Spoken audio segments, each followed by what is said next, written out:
Bab! My goodness.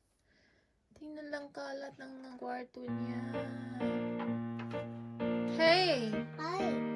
What have you done to all of your books? Why you get it out from the, cabinet? Yeah, you only need one book. You don't have to remove everything. Look at you. You're on the top of the box. You only need one box. Huh? Why you have to do that, love? You're giving mommy another job. Isn't it?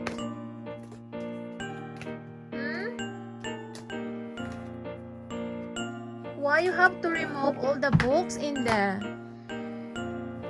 Look, my goodness, we're going to give it away? Huh?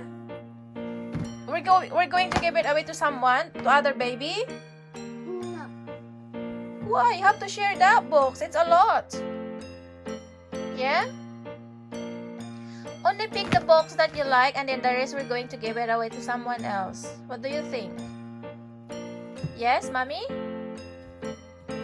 We're gonna give it to someone else? Huh? I'm not happy with that, Baba. Because that's a big job now. Huh? Why you need to do that?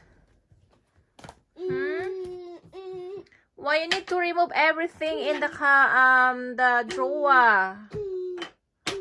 Huh? Eden, you have to tell mommy why. Huh? Look how much the books you've got, you know? And you know what? It takes time to put that one, to put all of those books back in there. Huh? Done. What do you mean done? Done making the mess?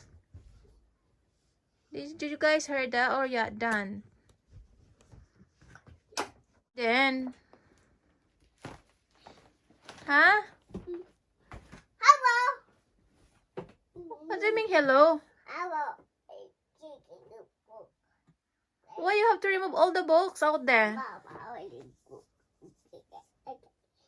I'm just only asking you one book to read before we go to bed, but we have to. Why you need to remove everything? About a book, I know. We only need one book, love. No. You don't want to read all of these books the whole tonight? No. Do you know how many books is that? No. Huh? So you only get, I'm asking you only one book.